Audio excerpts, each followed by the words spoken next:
Dans cette vidéo, on va faire le bilan des 3 mois qu'on a passé sur les routes au Mexique. On va vous présenter le détail de notre budget, l'itinéraire qu'on a suivi, comment c'était la vie sur la route au Mexique. Et en fin de vidéo, on vous expliquera pourquoi on retournera sûrement pas au Mexique, ou du moins pas avec un van. Et je vous propose qu'on commence de suite par la partie la plus intéressante, le budget. Donc sur ces 3 mois au Mexique, 88 jours exactement, on a dépensé 5000 €, soit à peu près 57 € par jour à deux. Et dans ces 5000 €, notre premier poste de dépense, ça a été l'essence, qui représente 21% du budget. Donc 1000 € pour 88 jours sur la route. Et c'est sûr que le prix du diesel, entre ce qu'on avait connu au Canada, USA et le Mexique, ça n'a rien à voir. Quand on a quitté la Californie, le prix du diesel, il était aux alentours des 2 € le litre, alors qu'au Mexique, et pour l'intégralité du pays, on tournait toujours autour de 1,1 ou 1,2 € le litre de diesel. Et n'oubliez pas, au Mexique, c'est pas vous qui faites le plein du véhicule, il y a toujours un employé de la station qui fait le plein pour vous, et ensuite il faut lui donner un petit pourboire. Deuxième poste de dépense, les courses alimentaires, qui représentent 19% du budget. On a presque toujours fait les courses dans des grandes surfaces, ils ont des Walmart ou d'autres enseignes, et globalement on a été plutôt satisfait parce que il y avait pas mal de choix, c'était de la bonne qualité et à plutôt bon prix. Troisième poste de dépense qui représente 15% du budget, les restaurants. Et là pour le coup on a été un peu déçus. Ça avait super bien commencé avec la Basse-Californie où on avait mangé des tacos de poisson super bons avec le poisson qui venait juste d'être pêché sur la plage et à très bon prix.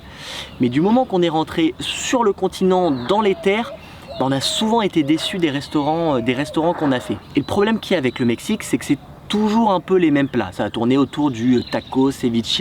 Et du coup, si vous n'êtes pas dans une grande ville, c'est presque impossible de trouver un restaurant étranger. Quatrième poste de dépense qui représente 12% de notre budget, c'est ce qu'on va appeler autre. Donc dans ce poste autre, en fait, on a 70%, c'est l'assurance du véhicule. Et ensuite, ça va être quand on va remplir l'eau de la cuve ou faire une lessive, ce genre de choses. Et d'ailleurs, tout ce qui est remplir l'eau et lessive, c'est vraiment très simple au Mexique. Il y a toujours des lavanderias dans tous les petits villages. Et globalement, remplir nos 30 litres d'eau potable, ça devait nous coûter entre 2 et 3 €. Et faire une lessive, sachant que c'est eux qui font tout, ils récupèrent votre linge, ils le lavent, ils le plient et vous le rendent, ça nous coûtait en moyenne 5 €. Cinquième poste de dépense, les transports qui représentent 11% du budget. Et ça, c'était globalement la traversée entre La Paz et Mazatlan. Et les péages sur l'autoroute, sur les autoroutes mexicains, qui sont globalement assez chers, quasiment équivalents au prix français. Et ensuite on rentre dans les plus petits postes de dépenses. Donc on va avoir les Airbnb qui représentent 6% du budget, qu'on a dû prendre quand je donne des cours à distance parce que j'ai vraiment besoin d'un très bon internet. Les visites qui représentent 5% du budget. Les campings, 4% du budget, et ça on va en reparler parce qu'on en a dû en faire beaucoup plus que USA, Canada. La maintenance du véhicule qui représente que 3% du budget, Internet 2% du budget, les petits équipements qu'on a dû racheter sur la route 2% du budget et le gaz qui représente 1% du budget. Donc voilà, c'était notre budget pour 3 mois au Mexique. Alors clairement ce qui nous a fait du bien, c'est que la partie maintenance... c'est que la partie maintenance du véhicule, elle nous a presque rien coûté, comparé au Canada USA où on en avait eu pour quasiment 5000 €. Alors petite pause dans la vidéo, là je suis en train de faire le montage, il y a quelque chose d'autre qui nous a quand même un peu aidé, c'est que les 10 jours qu'on a passé avec mes parents, on n'avait pas le van, on a dormi à l'hôtel mais c'est pas nous qui avons payé, restaurant aussi, donc il y a quand même 10 jours sur ces 3 mois où on a très peu dépensé d'argent. Bon, petit changement de décor, là on est dans un hôtel sur une île, mais vous verrez ça dans une prochaine vidéo. Concernant l'itinéraire, comme vous l'avez vu dans les épisodes précédents, donc on a descendu toute la Basse-Californie, on a rejoint le continent à Mazatlan, on est allé dans les terres autour de Mexico pour ensuite redescendre sur la côte Pacifique, le Chiapas, et on a terminé par la péninsule du Yucatan. Donc globalement on est vraiment très content de l'itinéraire qu'on a fait au Mexique, mais c'est vrai qu'il y a peut-être moins de choses qui nous ont vraiment marqué comparé au Canada et États-Unis. Des choses où vraiment on s'est dit ok, un jour il faut absolument qu'on retourne ici. Si on devait faire notre top 3 des choses qu'on a vues au Mexique, ce serait Agua Verde en Basse-Californie, donc un endroit plutôt détente sur une belle plage loin de tout. Ensuite, les grottes de Tolotongo, ça c'était vraiment quelque chose qu'on n'avait jamais vu et c'était génial. Et en plus, au moment où on y était, il n'y avait pas trop de touristes, donc c'était vraiment top. Et pour finir, la péninsule du Yucatan avec l'île d'Holbox et le cénote dans la grotte. Et on pourrait rajouter les ruines de Yaxchilan pour l'ambiance vraiment incroyable et le fait qu'on a passé 2 heures totalement seul dans ce lieu magnifique. Mais pour le reste, on est super content de l'avoir vu, mais je pense pas que c'est quelque chose qu'on voudra revoir un jour dans le futur. Concernant la vie sur la route, et là on va rentrer dans la partie pourquoi on veut pas refaire le Mexique en van. Donc il y a vraiment la Basse-Californie où là c'était extrêmement simple de trouver des super beaux spots gratuits pour dormir. Les paysages le long de la route, ils étaient magnifiques avec soit les cactus, soit l'océan, soit les montagnes. Et en plus, les routes étaient dans un état correct et gratuite et sans trop de dodanes. Ça va être important, vous allez voir par la suite. Et ensuite, il y a le reste du Mexique où là, c'était beaucoup plus difficile de trouver des spots gratuits pour dormir. Car soit le long de la côte du Pacifique ou du Yucatan, c'était tellement touristique que c'était très difficile de trouver un spot gratuit. On pouvait pas se mettre sur une plage comme ça n'importe où, déjà parce que très souvent il y avait déjà des hôtels ou des restaurants construits sur la plage. Et dans les terres, dès que vous êtes près d'un site touristique, généralement faut aller au camping parce que sinon soit vous allez vous mettre sur des terres mais il y a quelqu'un qui va venir vous dire que c'est ses terres et du coup il faut lui donner un petit billet, soit sinon on s'est aussi fait sortir par la police parce qu'ils considéraient que c'était un endroit trop dangereux pour nous et ils avaient peur qu'il nous arrive quelque chose.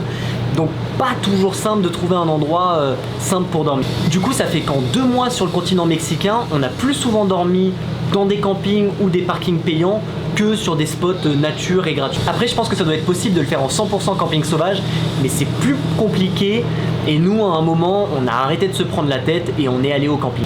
Ensuite dans certaines zones du Mexique, pour gagner un peu de temps, on prenait les autoroutes, mais au Mexique faut faire attention, les autoroutes c'est très cher. Mais surtout le truc le plus chiant c'était les dodanes. Mais dans certaines zones du Mexique c'est vraiment un délire. Dans le Chiapas, un jour on a mis 8 heures à faire 200 km. Et c'est pas parce que la route elle était en mauvais état, hein. C'était juste parce que tous les 5 km, on croisait un petit village avec une vingtaine de maisons et dans chaque village, il y avait une douzaine de dodanes. Dont la moitié des dodanes qui, je pense, ont été construits par les locaux et du coup, c'était même pas des dodanes en fait, c'était limite des trottoirs qu'il y avait en plein milieu de la route.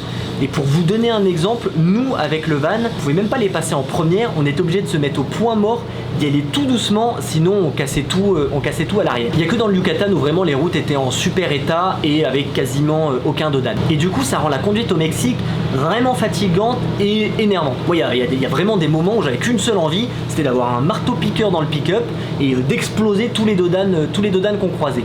Sachant qu'il faut vraiment faire attention, car même sur des routes limitées à 90, à tout moment, vous pouvez croiser un dodan qui n'aura pas été indiqué. On en a même croisé dans des virages. Donc il faut vraiment partir du principe que dès qu'il y a une maison ou un chemin, même si c'est au milieu de nulle part, en fait la personne elle peut construire un dodan ici qui sera pas indiqué et très souvent peint avec la même couleur de route, comme ça on est sûr de le voir vraiment au dernier moment. Ensuite le long de la route il y a quand même pas mal de contrôles, alors police ou armée. Et ça arrive parfois qu'ils essayent de gratter un petit peu d'argent. Alors c'est toujours fait très gentiment et si vous payez pas, il n'y a pas de problème. Et nous on n'a jamais payé, on nous a toujours laissé partir gentiment. Mais c'est vrai que quand vous avez un militaire qui vous arrête, qui vous demande de rentrer dans le véhicule pour fouiller le véhicule et qu'après qui vous regarde avec sa grosse mitraillette en disant bon on est amis donc tu vas me payer un petit quelque chose dans la petite supérette à côté, à la longue c'est un peu lourd. Et ce militaire en question d'ailleurs, quand il m'a demandé de lui payer un truc, moi je lui ai fait croire que j'avais compris que c'était lui qui voulait m'acheter à boire et du coup je lui ai dit non mais nous on n'a pas le temps, il faut qu'on roule, mais merci, c'est très gentil. Et du coup il m'a regardé, il s'est dit mais il comprend rien du tout lui, donc on le laisse partir. Et ça c'est vraiment la technique avec les contrôles police ou militaire. Dès que vous voyez qu'il commence à essayer de gratter un petit quelque chose, faites comme si vous parlez pas un mot d'espagnol, montrez-lui 20 fois votre permis de conduire s'il faut, et très rapidement ils vont en avoir marre et au bout de 2-3 minutes ils vont vous laisser repartir. Après je vous rassure, dans 90% du temps c'est des contrôles réglo et il n'y a pas de problème. Mais du coup c'est vrai qu'avec toutes ces petites choses un petit peu reloues le long de la route et le fait que les gros points d'intérêt ils sont quand même assez éloignés les uns des autres, on s'en rend pas compte mais le Mexique c'est vraiment un très grand pays. Et ça nous donne pas forcément envie de refaire un road trip un jour au Mexique. Alors que Canada-USA, si demain on peut repartir pour 6 mois sur les routes, on signe de suite, il y a vraiment aucun problème.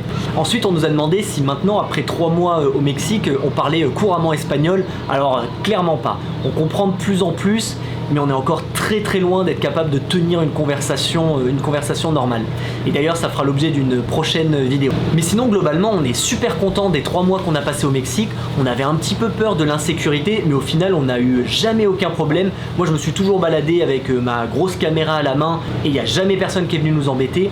Et tous les Mexicains qu'on a rencontrés, malgré le fait qu'on soit nul en espagnol, eh ben, ils ont toujours été super gentils, ils nous ont toujours aidés quand on en a eu besoin. Donc voilà, j'espère que cette vidéo vous a plu. N'hésitez pas à vous abonner ou un petit commentaire, ça fait toujours plaisir. Et prochaine vidéo, on rentre au Belize, on savait pas quoi s'attendre avec ce pays et vous allez voir qu'on a eu pour le moment que des bonnes surprises.